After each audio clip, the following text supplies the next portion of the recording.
Hello friends, एक बार फिर से आपका दोस्त आपके लिए मैट्रिसेस से रिलेटेड थर्ड लेक्चर लेकर आपकी सेवा में फिर से उपस्थित है। तो गाइस, टाइम किल ना करते हुए आज सबसे पहले मैं आपको एक क्वेश्चन बताने वाला हूँ और फिर उसके बाद एक कॉन्सेप्ट देखेंगे। ठीक है गाइस, और फिर आफ्टर दैट हम लोग एक्सरसाइज पे आएंगे। ठीक है, एनसीईआरटी एक्सरसाइज पे आएंगे। ठीक है गाइस, तो चलिए सबसे पहले हम लोग क्वेश्चन की तरफ चलते हैं जो आपके स्क्रीन पे दिखाई दे रहा होगा। क्वेश्चन क्या है? हिंदी मीडियम और इंग्लिश मीडियम दोनों तरीके के बच्चों को समझ में आए, ये मेरी पूरी कोशिश रहती है। ठीक है गाइस, तो आप लोग बने रहिए ऐसे ही और देखते रहिए। Question number first, construct the matrix of order 3/2 whose elements are given by aij is equal to 2i minus j। ठीक है गाइस, हिंदी में भी मैंने नोट कर दिया यहाँ पे। एक ऐसे 3/2 आव्यूह की रचना करनी है, आव्यूह आपको बनाना है जिसका ऑर्डर आपको दिया गया है 3/2, जिसके अवयव का मतलब aij, ठीक है, ith रो jth कॉलम का एलिमेंट, ठीक है, वो क्या होना चाहिए 2i माइनस जे को फॉलो करना चाहिए। इस रूल को फॉलो करते हुए आपको उस मैट्रिसेस के एलिमेंट दिखाने हैं। ठीक है गाइस, चलिए तो अगर मैं इस क्वेश्चन के सॉल्यूशन की तरफ चलूं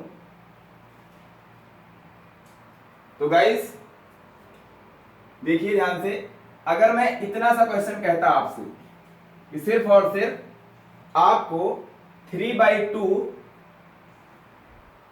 ऑर्डर की एक मैट्रिक्स फॉर्म करनी है, ठीक है गाइस, और ये जो एलिमेंट का जो रिलेशन गिवन है ये ना गिवन होता तो आप क्या करते? ठीक है, अगर सिर्फ क्वेश्चन यहीं तक होता तो आप क्या करेंगे, 3/2 की एक जनरल मैट्रिक्स बना लेंगे। ठीक है, तो जनरल मैट्रिक्स क्या होती है? In general the matrix of 3/2 is equal to, हमने लेट कर लिया ए। ठीक है गाइस, तो इसका मतलब इस मैट्रिसेस में जो सिंबल दिखाने हैं उसमें कितनी रोज होनी चाहिए? 3 रो। ठीक है गाइस, तो 3 रो रखनी है और कितने कॉलम? 2 कॉलम, 1 2। ठीक है गाइस, तो पहला एलिमेंट क्या हो जाएगा? A 1 1, ये जनरल एलिमेंट्स होते हैं। ठीक है, रिप्रेजेंट करने का तरीका होता है first row first element, first row first column का एलिमेंट, ऐसे भी कह सकते हो फर्स्ट रो सेकेंड एलिमेंट, या फिर फर्स्ट रो सेकेंड कॉलम का एलिमेंट। और कॉलम कितने रखने हैं गाइस? सेकेंड ही रखना है। अब यहीं पे आपको रुक जाना है, इसके आगे कॉलम नहीं फॉर्म करना है। ठीक है गाइस, अब इसके नीचे की ओर चलेंगे। आई होप आपको बात क्लियर हो रही होगी। ये आपकी फर्स्ट रो हो गई। कॉलम कितने हो गए गाइस? C1 C2। ठीक है, 2 ही कॉलम रखने थे, कॉलम रख दिया, बट रो कितनी चाहिए आपको? ये रो को दिखाता है, ये कॉलम को। आपको इतना आता होगा। ठीक है, इससे पहले लेक्चर जिसने भी नहीं देखा होगा वो देख ले। ठीक है, उसको आसानी से समझ में आने लगेगा। ठीक है गाइस, चलिए 3 रो रखनी है, फर्स्ट रो हो गई, सेकेंड रो की तरफ चलते हैं। ठीक है गाइस, तो यहाँ पे ए सेकेंड रो में, सेकेंड रो फर्स्ट कॉलम। ठीक है guys, second row first column का element, a second row second column का एलिमेंट। ठीक है guys, second row second column यहीं पे कट करेगा, तो ये R2 हो गई। अभी एक रो और बची है, A3 1, third row first column या थर्ड रो का फर्स्ट एलिमेंट, ऐसे भी कह सकते हो A3 2। आई होप आपको समझ में आ गया होगा। तो थर्ड रो और सेकेंड 2 कॉलम। ठीक है गाइस, तक आपको मैट्रिक्स ड्रा करनी थी, एक जनरल मैट्रिक्स, तो आपने जनरल मैट्रिक्स ड्रा कर दी। ठीक है गाइस, अगर सिर्फ यहीं तक क्वेश्चन होता तो यहीं तक आप खत्म करके आगे बढ़ जाते। ठीक है गाइस, क्वेश्चन ही लोग है, बट क्वेश्चन में क्या कह रहा है गाइस, जिसके जो एलिमेंट हैं, इस मैट्रिक्स के जो एलिमेंट हैं, ये फर्स्ट एलिमेंट, ये सेकेंड, ऐसे जो भी है।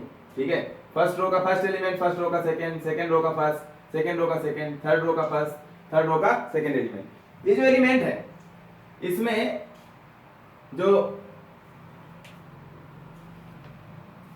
रूल लग रहा है, यहां पर जो रिलेशन है यहाँ पे गिवन है कि जो एलिमेंट है इनको इस रूल के अकॉर्डिंग रिप्रेजेंट करना है। ठीक है गाइस, A11 आई होप आपको समझ में आ रहा होगा गाइस।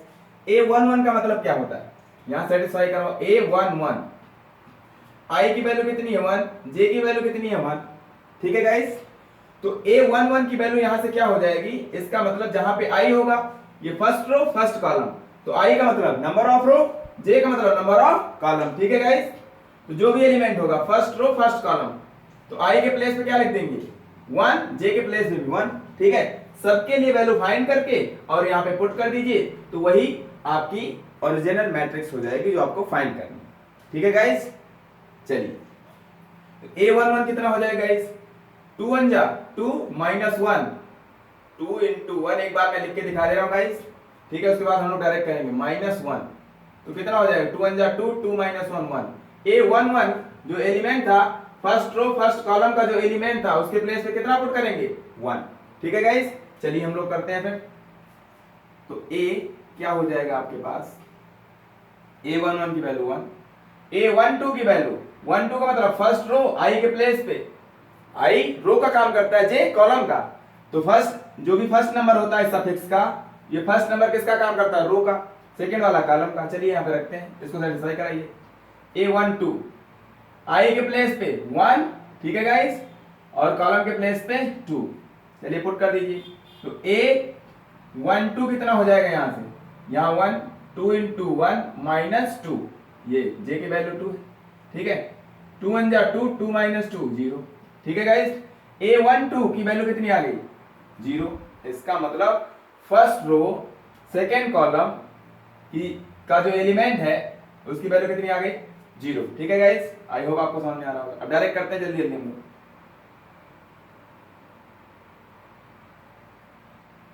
A21 I के प्लेस पे 2, 2 2 जा 4 माइनस 1 3। ठीक है गाइस, A22 I J दोनों 2 रखने हैं, 2 2 जा 4, 4 माइनस 2 2। ठीक है, 3 1, 3 2 जा 6 माइनस 1। ठीक है गाइस, 5 3 2, भाई I के प्लेस पे 3, J के प्लेस पे 2, 3 2 जा 6, 6 माइनस 2 4। आई होप आपको समझ में आ रहा होगा गाइस। ठीक है, तो ये आपकी रिक्वायर्ड मैट्रिक्स हो गई जो आपको फाइंड करनी थी अकॉर्डिंग टू क्वेश्चन। ठीक है गाइस, आई होप आप नोट कर पाए होंगे, नोट कर लीजिए या फिर स्क्रीनशॉट ले लीजिए। गाइस अब हम लोग चलते हैं नेक्स्ट कॉन्सेप्ट की तरफ। वो कॉन्सेप्ट क्या है आपके स्क्रीन पे दिखाई दे रहा होगा, स्टैंडर्ड आव्यूहों की समानता।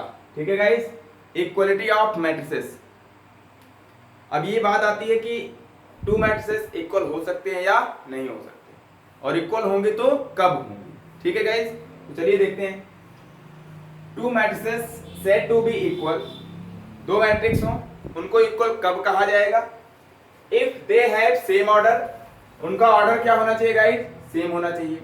जैसे मैंने कहा अगर एक मैट्रिक्स है A दूसरी है B, तो उनका सेम ऑर्डर होना चाहिए। ठीक है, अगर 3 क्रॉस 2 की पहली मैट्रिक्स है तो दूसरी भी क्या होनी चाहिए 3 क्रॉस 2 की। इसका मतलब अगर पहली मैट्रिक्स 3/2 की है तो दूसरी भी क्या होनी चाहिए 3/2 की। ठीक है गाइस, पहली अगर 1/3 की तो दूसरी भी किसकी होनी चाहिए 1/3 की। आई होप आपको ये बात समझ में आ गई होगी कि ऑर्डर सेम होना चाहिए इसका सेंस। ठीक है, चलिए एंड दूसरी बात, एंड का मतलब साथ साथ, ये बात सही भी हो और ये भी बात सही हो एक साथ। ठीक है, and each element of one is equal to the corresponding element of the other. पहली जो मैट्रिक्स है A, उसका अगर पहला एलिमेंट ठीक है इक्वल होना चाहिए जो मैट्रिक्स सेकंड है उसके पहले एलिमेंट के। ठीक है, जैसे हुआ A11 इक्वल होना चाहिए B11 के। क्लियर हो रही बात? ठीक है, ये बात अगर दोनों बातें जो मैंने कही कि सेम ऑर्डर की हो दोनों, ठीक है, यदि A और B दोनों इक्वल हों तो इसका मतलब क्या है कि अगर वो दोनों सेम ऑर्डर की हों और जो संगत अवयव होते हैं करस्पॉन्डिंग एलिमेंट, दोनों मैट्रिसेस के करस्पॉन्डिंग एलिमेंट। करस्पॉन्डिंग का मतलब क्या होता है गाइस कि अगर मैंने लेट किया कि पहली मैट्रिक्स, यहां पे मैं एग्जांपल के थ्रू समझाने की कोशिश कर रहा हूं। ठीक है गाइस, ये आपके पास एक मैट्रिक्स है A11 A12, ठीक है guys, A21 A22 and second matrix, इसको मैट्रिक्स ए लेट कर लेते हैं, ठीक है, समझाने के लिए। इसको मैट्रिक्स बी, इसको इसके एलिमेंट को बी से डिनोट करते हैं, B11 B12 B21 और B22, ठीक है गाइस। ये दो मैट्रिक्स है आपके पास, ये इक्वल है, मैंने कहा ये दोनों क्या है, इक्वल है, या फिर ये दोनों इक्वल कब होंगी, ठीक है गाइस, ये इक्वल कब होंगी, जब इसका A11 इसके B11 के इक्वल हो जाए। करस्पॉन्डिंग का मतलब मैं बता रहा हूं, करस्पॉन्डिंग एलिमेंट की मीनिंग बता रहा हूं। A11 ये सफिक्स देख लिया करो, A11 B11 ये सफिक्स क्या बताएगा, उसके करस्पॉन्डेंसी को, ठीक है, मतलब कौन सा संगत अवयव है, कौन सा करस्पॉन्डिंग एलिमेंट है। A11 B11 के करस्पॉन्डिंग, 11 11 के करस्पॉन्डिंग, A12 B12 के करस्पॉन्डिंग, फर्स्ट रो का फर्स्ट एलिमेंट, फर्स्ट रो का first element corresponding, first row का सेकंड एलिमेंट, फर्स्ट रो का सेकंड एलिमेंट करस्पॉन्डिंग। ये अगर इसके इक्वल हो जाए, ये इसके इक्वल हो जाए, ये इसके इक्वल हो जाए, करस्पॉन्डिंग का मतलब समझ पाए होंगे आप लोग। A21 B21 की 21 के करस्पॉन्डिंग एलिमेंट, ठीक है गाइस। A22 B22 के क्या है, करस्पॉन्डिंग, ठीक है गाइस। तो अगर ये करस्पॉन्डिंग एलिमेंट भी क्या हो जाए, इक्वल, इनकी वैल्यू क्या हो जाए, इक्वल हो जाए गाइस, ठीक है, ये इसके इक्वल, जो कुछ भी, अगर यहाँ 2 लिखा है तो यहाँ भी 2 होना चाहिए, यहाँ 3 है तो यहाँ 3 होना चाहिए, यहाँ 5 है तो यहाँ 5 होना चाहिए, यहाँ 6 है तो यहाँ भी 6 होना चाहिए, तभी ये क्या कहे जाएंगे दोनों, A इक्वल टू B, ये तभी पॉसिबल है, तब आप क्या कहेंगे, A is equal to B। इसको रिप्रेजेंट ऐसे करते हैं, अगर 2 मैट्रिसेस इक्वल हो गई तो आप A is equal to B denote कर सकते हो, ठीक है गाइस। और हमने कहा पहला ऑर्डर सेम होना चाहिए, ठीक है, ऑर्डर तो सेम है। देखिए अगर मैंने यहां पे कहा ये कितने बाय कितने की है, 2/2 की है, स्क्वायर मैट्रिक्स मैंने ली है, कोई दिक्कत नहीं, कोई मैट्रिक्स हो सकती है। 2/2 ये भी क्या है, 2/2, या सिर्फ कह लो 2 ऑर्डर के स्क्वायर मैट्रिक्स है, ये एक स्क्वायर मैट्रिक्स है जिसका ऑर्डर 2 है, ठीक है गाइस। आई होप आपको समझ में आ रहा होगा, यहां तक आप लोगों को समझ में आ गया होगा, ठीक है गाइस।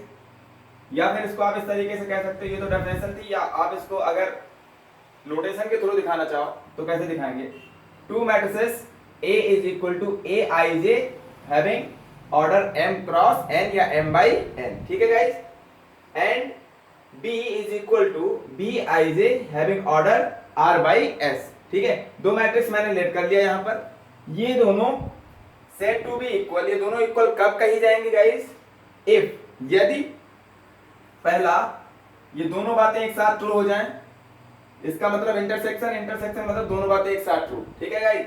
इंटरसेक्शन नोट करो या फिर यहाँ पे एंड लगा दो। बात देखिए, पहली बात क्या होनी चाहिए, दोनों इक्वल मैट्रिक्स कहलाएंगी कब, जब पहली बात क्या होनी चाहिए, दे हैव सेम ऑर्डर, जब दोनों की कोटि समान हो, जब दोनों समान कोटि की हो। हिंदी वाले भाई साहब लिखते चलेंगे, दो आव्यूह A बराबर इतना और B बराबर इतना, ठीक है, समान कहलाते हैं कब, जब पहला क्या, दे हैव सेम ऑर्डर, वे समान कोट की हो। समान कोट का मतलब ऑर्डर सेम हो गाइस, ऑर्डर सेम होने का मतलब ये तो ऑर्डर होता है, इसका ये ऑर्डर है पहले का, इसका ये ऑर्डर है, ठीक है गाइस।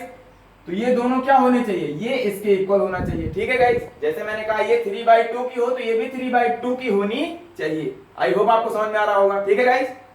अगर ये 2/3 की है तो ये भी 2/3 की होनी चाहिए। आई होप पहली बात आपको समझ में आ गई होगी। इट मींस, उसी का मतलब मैंने आगे समझाया है। इट मींस इसका मतलब क्या है गाइस, जो एबव ऊपर मैंने यहाँ पे डिनोट किया है, यहां से m क्रॉस n किसके इक्वल होना चाहिए, r क्रॉस s के, ठीक है। फिर ये बात क्या बता रही है कि अगर ये 3/2 का है तो ये भी 3/2 का, इसका मतलब m r के इक्वल, रो के इक्वल, और रो के इक्वल, और कॉलम के इक्वल होना चाहिए। ये दोनों बात एक साथ ट्रू होनी चाहिए। आई होप आपको समझ में आ गया।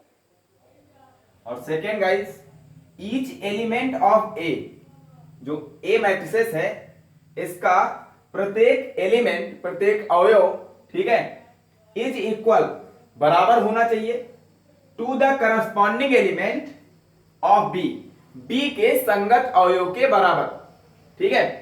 ए का प्रत्येक संगत अवयव बी के प्रत्येक संगत अवयव के बराबर होना चाहिए। संगत का मतलब क्या है, जो ए का 1 1, अभी इससे पहले मैंने बता दिया, ए 1 1 बी 1 1 के क्या है, करस्पॉन्डिंग है। ये सफिक्स जो है ये आपको ये बताएगा कि कौन सा किसके करस्पॉन्डिंग एलिमेंट होगा। ए 1 1 तो बी 1 1 के, ठीक है, 1 1 1 1 के करस्पॉन्डिंग है।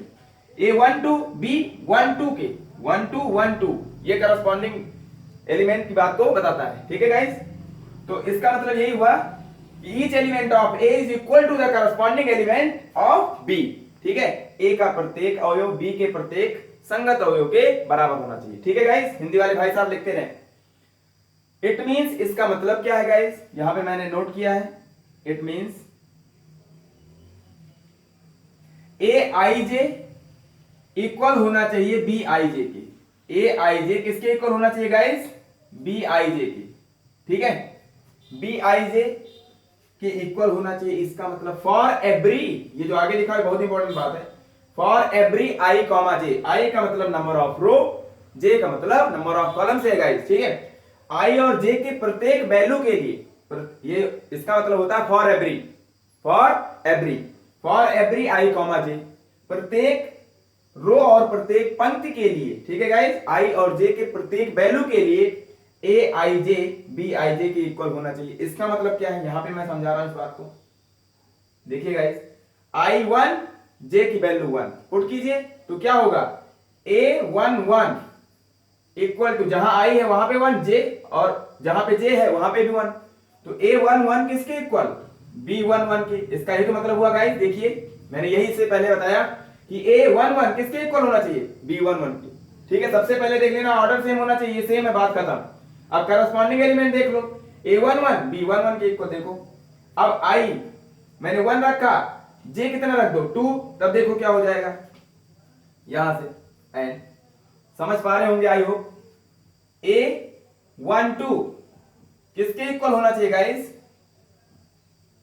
बी 1 2 के, बस खत्म काम, बी 1 2 के इक्वल। तो आप समझ पा रहे होंगे करस्पॉन्डिंग एलिमेंट का सेंस, ठीक है गाइस। तो ये सब किसी भी आई और जे के प्रत्येक वैल्यू के लिए ए आई जे इक्वल होना चाहिए बी आई जे के, जैसे ए 1 1 इक्वल है बी 1 1 के लिए, ठीक है। आई और जे की वैल्यू मैंने रखना शुरू कर दिया, रखते रहिए, ये अपने आप इक्वल होते रहेंगे, ठीक है गाइस।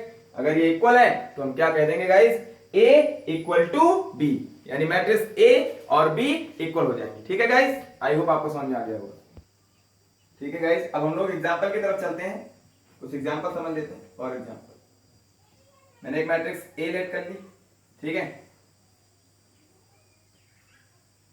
2 3 0 1, ठीक है गाइस। अब आपको बताना है कि जो मैट्रिक्स मैं नोट कर रहा हूं ये इक्वल है या नहीं। बी एक मैट्रिक्स है, इसकी वैल्यू 2 3 0 1, कुछ भी कह दिया मैंने इस तरीके से, और मैं यहाँ पे एलिमेंट्स इंक्रीज कर लेता हूँ थोड़ा सा, आपको और समझ में आए। 5 6 ये मैट्रिक्स ए के लिए है, यहाँ पर भी 5 6 ये मैट्रिक्स बी के लिए, ठीक है गाइस। अब आपको ये चेक करना है कि मैट्रिक्स ए बी के इक्वल है या नहीं है, ठीक है गाइस। चलिए तो आप चेक कीजिए, पहले तो ऑर्डर चेक कर लीजिए। ए का ऑर्डर क्या है guys, row by column, 1 row 2 रो, ठीक है, 2 ऐसे चेक कर लीजिए, पहले यहां पे लिख देता हूं ऑर्डर ऑफ ए, ठीक है। चेक कीजिए कितना है guys, first row second row, row by column लिखते हैं तो 2 रो बाय कॉलम कितने, 1 2 3, ठीक है गाइस, 3 कॉलम हो गए। इसका ऑर्डर चेक कर लीजिए, order of matrix B is equal to 1 row 2 row, 2 row by column 1 2 3, ठीक है गाइस। अब ऑर्डर चेक कर लीजिए, देखिए ये ऑर्डर इसके इक्वल है कि नहीं, पहले तो ऑर्डर इक्वल होना चाहिए, ठीक है। 2 बाय 3 दोनों ऑर्डर इक्वल, इसका मतलब इसके नंबर ऑफ रो इसके नंबर ऑफ रो के इक्वल, इसके नंबर ऑफ कॉलम इसके नंबर ऑफ कॉलम के इक्वल, ठीक है। यही बात मैंने यहां पे समझाई है, सेटिस्फाई कर रही है पहली बात, ठीक है गाइस। चलिए दूसरी बात पे चलते हैं, करस्पॉन्डिंग एलिमेंट की वैल्यू भी क्या होनी चाहिए, इक्वल। इसका मतलब यहां पे देखिए a1 1 ये पहला, ये पहले के इक्वल, ठीक है। a1 1 के इक्वल है कि नहीं गाइस। चलिए a1 2 ए 1 2 के इक्वल है कि नहीं? फर्स्ट रो का सेकेंड एलिमेंट, फर्स्ट रो का सेकेंड एलिमेंट, इसमें फर्स्ट रो का सेकेंड एलिमेंट इक्वल है कि नहीं है? फर्स्ट रो का थर्ड एलिमेंट, फर्स्ट रो का थर्ड एलिमेंट इक्वल है कि नहीं है? तो करस्पॉन्डिंग एलिमेंट इक्वल दिखाई दे रहे हैं अभी तक। सेकेंड रो का फर्स्ट एलिमेंट, सेकेंड रो का फर्स्ट एलिमेंट वैल्यू इक्वल है, ठीक है गाइस। फर्स्ट रो का सॉरी सेकेंड रो का सेकेंड एलिमेंट, सेकेंड रो का सेकेंड एलिमेंट इक्वल है कि नहीं गाइस? सेकेंड रो का थर्ड एलिमेंट, सेकेंड रो का थर्ड एलिमेंट इक्वल है गाइस। इसका मतलब ये दोनों मैट्रिक्स क्या हो गई गाइस? इक्वल हो गई, ठीक है गाइस। ये बात पहली बात इक्वल, दूसरी बात भी क्या हो रही है? सेटिस्फाई हो रही है, करस्पॉन्डिंग एलिमेंट भी क्या हो रहे हैं? Equal. Therefore A is equal to B। I hope आप समझ पाए होंगे। दोनों जो मैट्रिक्स मैंने यहाँ पे जो एग्जांपल लिया है मैंने, वो दोनों क्या है? इक्वल है। आई होप आप समझ पाए होंगे, ठीक है गाइस। चलिए एक नेक्स्ट एग्जांपल की तरफ चलते हैं। चलिए गाइस कुछ और एग्जांपल हम लोग देख लेते हैं, ठीक है, जिससे आपको सारी बात क्लियर हो जाए। पहला एग्जांपल है, दूसरा पहला मैंने बता दिया था, दूसरा देखने आते हैं। A is equal to something, B is equal to something matrix, ठीक है गाइस। तो आपको ये चेक करना है ये मैट्रिक्स A B के इक्वल है या नहीं, ठीक है। आपको ये इतना बताना है ये मैट्रिक्स इसके इक्वल है कि नहीं। तो क्या करेंगे? कुछ नहीं, पहले ऑर्डर चेक कर लो। तो 1 रो, इसका ऑर्डर चेक करो। A का ऑर्डर कितना है? Row by column, column 1 2 3, 1 row column कितने? 1 2 3, 1 बाई 3, ठीक है गाइस। B का ऑर्डर चेक कर लो, 1, ठीक है गाइस। और ये तो 1 नंबर ऑफ रो हो गया, बाई 1 2 3, कितने कॉलम? 3। ऑर्डर सेम है कि नहीं गाइस? रो के इक्वल, कॉलम के इक्वल। इसका मतलब ये क्या है? A का ऑर्डर B के ऑर्डर के इक्वल हो गया, ठीक है गाइस। नेक्स्ट नंबर सेकंड क्या है? ऑर्डर सेम है गाइस, इसका इन दोनों का ऑर्डर सेम हो गया। अब क्या चेक करना है? पहली बात को फॉलो कर गया। दूसरी बात क्या है? ईच एलिमेंट ऑफ ए, जो भी ए बी का कहने का सेंस है कि जो पहली मैट्रिक्स हो जो दूसरी मैट्रिक्स हो, ठीक है। ए बी नहीं होता, मतलब पी क्यू ले ले, कुछ भी ले ले, एक्स वाई कुछ भी, ठीक है गाइस। तो आप देखिए यहाँ पे अब चेक करना है कि करस्पॉन्डिंग एलिमेंट इक्वल होना चाहिए। करस्पॉन्डिंग मतलब फर्स्ट रो का पहला एलिमेंट इस वाले का और फर्स्ट रो का पहला एलिमेंट इस वाले का इक्वल होना चाहिए। इसका 3 है, इसका 2 है गाइस, क्या इक्वल है? नहीं। तो इसका मतलब करस्पॉन्डिंग एलिमेंट इक्वल नहीं है। आई होप आपको समझ में आ गया होगा, ठीक है गाइस। 3 2 के इक्वल नहीं गाइस, इसका पहला एलिमेंट इसके पहले एलिमेंट के इक्वल नहीं है। फर्स्ट रो का फर्स्ट एलिमेंट फर्स्ट रो के फर्स्ट एलिमेंट के इक्वल नहीं है। अगर एक भी इक्वल, सारे इक्वल होने चाहिए, सारे करस्पॉन्डिंग एलिमेंट एक दूसरे के इक्वल होने चाहिए, ठीक है। इसका पहला इसके पहले के इक्वल, ठीक है। और इसका दूसरा फर्स्ट रो का सेकंड एलिमेंट फर्स्ट रो का सेकंड एलिमेंट के क्या इक्वल है गाइस? इक्वल नहीं है, ठीक है। ये भी इक्वल नहीं है, ये वाला भी इक्वल नहीं है, ठीक है। तीसरा फर्स्ट रो का थर्ड एलिमेंट फर्स्ट रो का थर्ड एलिमेंट, सिर्फ यही इक्वल है। हमने कहा था सारे करस्पॉन्डिंग एलिमेंट क्या होनी चाहिए? इक्वल होनी चाहिए, ईच एलिमेंट, ठीक है गाइस। तो सारे तो इक्वल नहीं है, तो इसका मतलब क्या हो गया? इस बात को सेटिस्फाई नहीं कर रहा है। और मैंने क्या कहा था? किसी भी टू मैट्रिक्स के लिए दोनों बातें एक साथ सेटिस्फाई होनी चाहिए, एक साथ ट्रू होनी चाहिए, तभी वो दोनों मैट्रिक्स इक्वल मैट्रिक्स होते हैं, तभी A is equal to B होगा, अदरवाइज नहीं होगा। तो इसका मतलब ये क्या हो गया? A is not equal to B, ठीक है गाइस। तो यहाँ पे आप क्या लिखेंगे? A is not equal to B, ठीक है गाइस। चलिए A is not equal to B, मैंने पहले क्वेश्चन का सॉल्यूशन आपके सामने लिख दिया, ठीक है गाइस। चलिए सेकंड पे चलते हैं, नोट करते रहिए आप लोग, ठीक है। चलिए देखिए सेकंड वाले में पहले तो इसका ऑर्डर चेक कर लेते हैं। A का ऑर्डर क्या है? ऑर्डर ऑफ A, ठीक है। O का मतलब ऑर्डर ऑफ A। कितनी रो है? 1 रो 2 3, तो 3 बाई 1 2, 2 कॉलम, 3 बाई 2 का ऑर्डर हो गया इसका। इसका ऑर्डर गाइस मैट्रिक्स B का 1 2 3, ठीक है गाइस। 3 बाई 2 1 2, देखिए ये फर्स्ट के इक्वल, रो के इक्वल, कॉलम के इक्वल, ये 3 बाई 2 ये भी 3 बाई 2, तो ऑर्डर सेम हो गया कि नहीं हो गया? ठीक है गाइस, तो ऑर्डर सेम हो गया। इसका मतलब order of A is equal to order of B, order of B। पहली बात सेटिस्फाई कर गए, ये दोनों मैट्रिक्स पहली बात को मान गए, ठीक है। दूसरी बात भी माने तभी दोनों इक्वल होंगे, नहीं तो नहीं।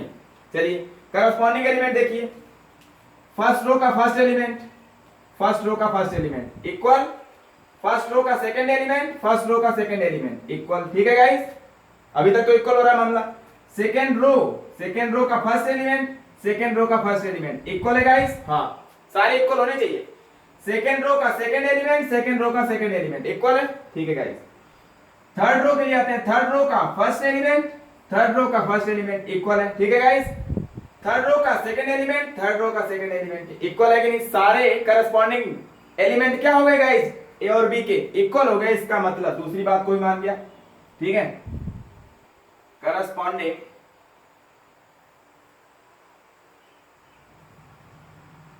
Elements of both matrices A and B are equal, ठीक है गाइस। ये दोनों बात एक साथ मान लिया, ये दोनों एक साथ मान गए। इसका मतलब क्या हो गया? A is equal to B, therefore आप क्या कह लेंगे यहाँ पे? A is equal to B. I hope आप समझ पाए होंगे गाइस। तो ये इक्वल है, ठीक है, बट ये इक्वल नहीं था। अब लास्ट एग्जांपल की तरफ चलते हैं। आई होप आप समझ पा रहे होंगे इस तरीके के एग्जांपल को, और एंजॉय करते रहिए गाइस, ठीक है। चलिए मौज मस्ती के साथ पढ़ाई करते रहिए, तभी समझ में आने वाला है।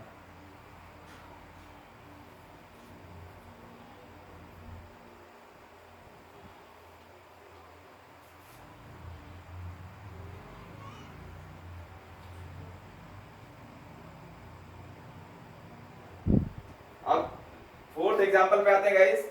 If A is equal to something, ये मैट्रिक्स है, and B is equal to something matrix, ठीक है गाइस। दो मैट्रिक्स ए और बी आपके पास गिवन है। आर इक्वल, क्वेश्चन में कहा जा रहा है यदि, इफ यदि ए और बी, हिंदी वाले भाई साहब लिख लें, यदि A is equal to something and B is equal to something, are equal, दोनों समान हो, तो आपको ए बी सी जो वेरिएबल है उनकी वैल्यू बतानी है, ठीक है गाइस। क्या मतलब है इसका?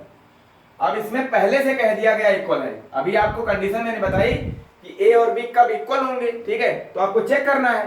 अब आपसे कह दिया गया पहले ही इक्वल है, तो इसका मतलब इन दोनों बातों को एक साथ मान रहा होगा तभी तो इक्वल है, तो दोनों बात को मनवाएंगे हम लोग, ठीक है, मानना चाहिए इसको, क्योंकि पहले से इक्वलिटी की बात कह दी गई, पहले से इक्वल है, इसका मतलब ऑर्डर भी सेम होना चाहिए, करस्पॉन्डिंग एलिमेंट भी सेम होने चाहिए, ठीक है गाइस। चलिए देखते हैं, तो यहां पर इसका ऑर्डर चेक कर लेते हैं। ऑर्डर ऑफ ए, सॉरी ये तो पहले से ही कहा गया इक्वल मैट्रिक्स है, ठीक है। A is equal to B, given है, given that A is equal to B, पहले से ही गिवन है। और ए इक्वल टू बी का मतलब क्या है? अगर ये बात पहले से गिवन है, इसका मतलब क्या है? It implies that order of A is equal to order of B होगा। हाँ है भी, देख लीजिए, फर्स्ट रो कितने कॉलम? 1 2 3, ऑर्डर कितने का है? 1/3। इसका भी ऑर्डर कितना है? 1 रो 1 2 3 कॉलम, 1/3 का, ठीक है गाइस। आई होप आप समझ पा रहे होंगे।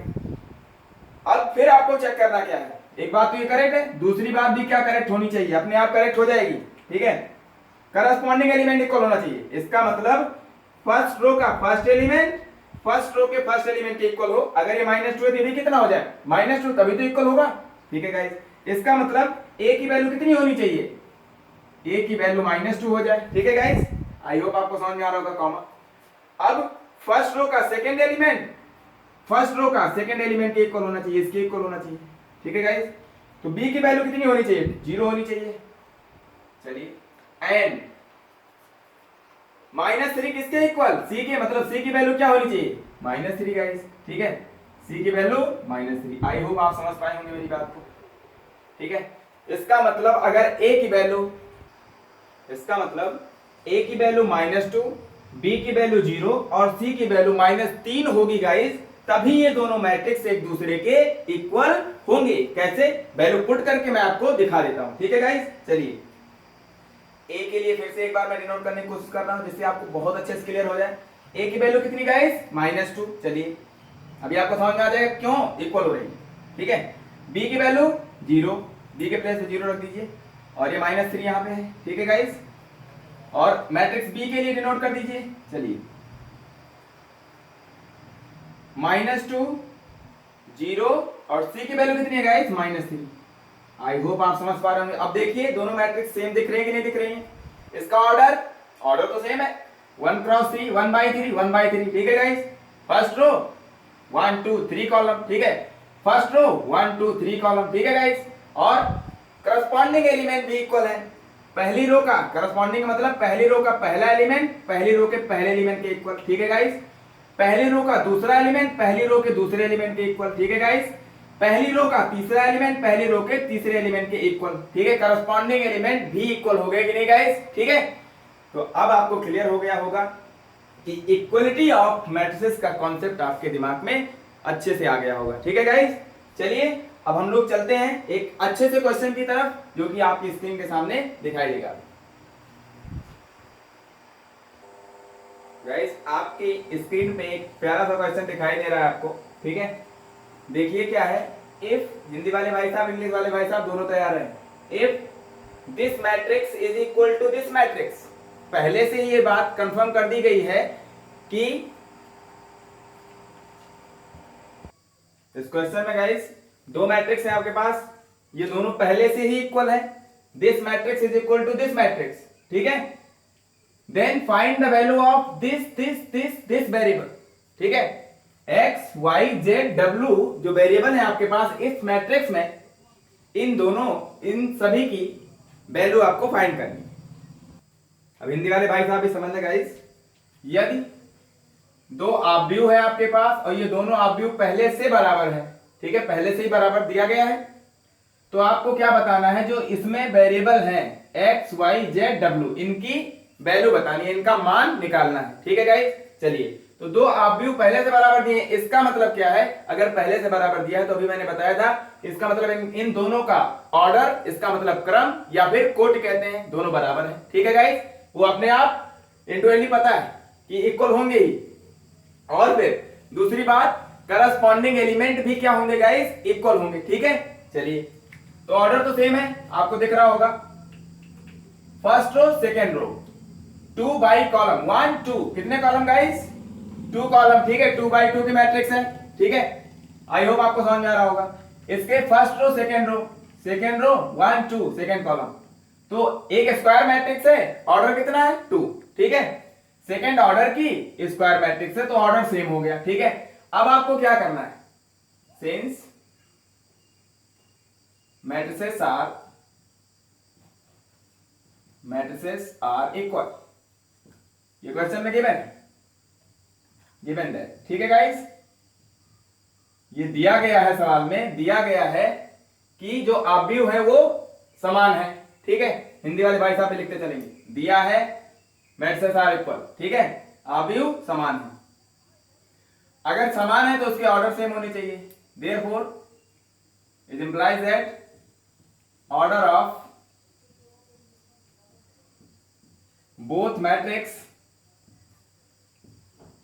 both matrices are equal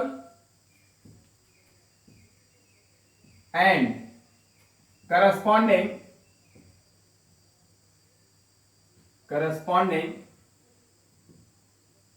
elements are equal, ठीक है गाइस। ये बात अपने आप ट्रू हो जाती है, ठीक है। तो ऑर्डर तो सेम है, ठीक है। अब करस्पॉन्डिंग एलिमेंट भी क्या होंगे,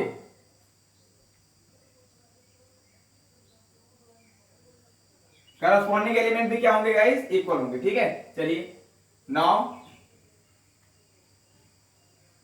कंपेयरिंग मतलब होता है गाइस तुलना करना, comparing the corresponding element of both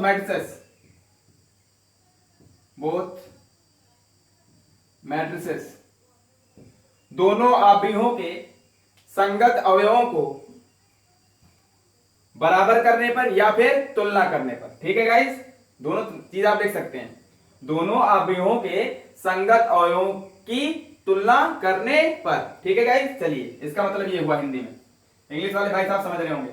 तो फर्स्ट रो फर्स्ट एलिमेंट ये इसके इक्वल, ठीक है गाइस, मतलब A11 B11 के इक्वल, इस तरीके की बात, फर्स्ट रो का फर्स्ट एलिमेंट, फर्स्ट रो का फर्स्ट एलिमेंट दोनों इक्वल करेंगे। Therefore, it implies that x plus y is equal to 4। ठीक है गाइस, ये इसके इक्वल, यहाँ 4 हो जाए, यहाँ 7 हो जाए, यहाँ 0 हो जाए, यहाँ 10 हो जाए, तो इक्वल दिखेगी नहीं दिखेगी? इसका मतलब ये किसके इक्वल? 4 के इक्वल। ठीक है गाइस, चलिए कॉमा, ये किसके इक्वल? फर्स्ट रो का सेकंड एलिमेंट, फर्स्ट रो के सेकंड एलिमेंट के इक्वल हो जाए। ठीक है, 2x plus z is equal to 7 guys. ठीक है, एंड x माइनस वाई किसके इक्वल? 0 के। ठीक है guys, x minus y is equal to 0। ठीक है guys, and 2z plus second row का सेकेंड एलिमेंट, सेकेंड रो का सेकेंड एलिमेंट उसके इक्वल होना चाहिए। करस्पॉन्डिंग एलिमेंट का मतलब यही होता है। 2z plus w is equal to 10। अब अगर इसके प्लेस पे 4 रखो, इसके प्लेस पे 7, इसके प्लेस पे 0 और इसके प्लेस पे 10 रखो, तब देखो आपको दिखाई देगा कि दोनों मैट्रिक्स इक्वल दिखेंगी। ठीक है गाइस, तो पहले से इक्वल दिया तो मैंने इक्वेट कर दिया, अब इनको सॉल्व कर लेना है। ठीक है, 4 इक्वेशन है आपके पास, 1 2 3, कुछ भी लेट कर लीजिए, 4। ठीक है गाइस, अब इन 4 इक्वेशन को सॉल्व करके x y z w की वैल्यू फाइंड कर सकते हैं। आई होप आपको क्लियर हो रहा होगा। जितनी इक्वेशन हो, जितने अननोन हो, उतनी इक्वेशन आपके पास होनी चाहिए जो कि आपको दिख रही है। ठीक है, 4 अननोन, कितनी इक्वेशन गाइस? 4। ठीक है, तो वैल्यू फाइंड कर लेंगे। आपको 9th 10th क्लास में सिखाया जाता है एलिमिनेशन मेथड। ठीक है, विलोपन विधि, प्रतिस्थापन विधि, सब्स्टिट्यूशन मेथड। ठीक है गाइस, या फिर क्रॉस मल्टीप्लिकेशन मेथड। ठीक है, बच गुणन विधि हिंदी बोलते हैं उसको। चलिए देखिए, यहां पे सॉल्व करते हैं इसको। अब देख पा रहे हैं y का कोफिशिएंट इक्वल है, अपोजिट साइन के, इनको ऐड कर लीजिए। चलिए गाइस, फर्स्ट और थर्ड को क्या कर लेंगे हम लोग? ऐड कर लीजिए। ऐड करने पे इसमें इसको ऐड करेंगे, साइन चेंज नहीं होगा। चलिए, आई होप आपको इतना सॉल्व करना आता होगा। जहां कैंसिल आउट। ठीक है, x कितना x ऐड कर रहे हैं, तो 2x इज इक्वल टू 4 में 0 ऐड करेंगे। लेफ्ट हैंड साइड में ऐड होती है, राइट हैंड साइड में, तो 4 में 0 ऐड करेंगे 4। x की वैल्यू कितनी हो जाएगी? इनटू में उधर जाएगा तो डिवाइड में। ठीक है गाइस, x की वैल्यू कितनी हो गई? 2। ठीक है गाइस, अब x की वैल्यू यहां पे उठा के रखिए, x की वैल्यू पुट कर दो यहां से, इसको लेट कर लेना। Fifth equation. ठीक है, from fifth putting the value of x in equation second.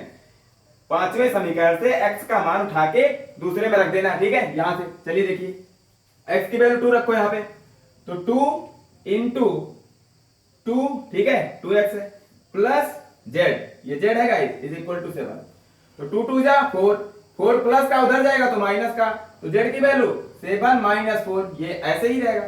तो z की वैल्यू कितनी हो गई गाइस? 3। 7 माइनस 4 3। x की वैल्यू पता, z की वैल्यू पता।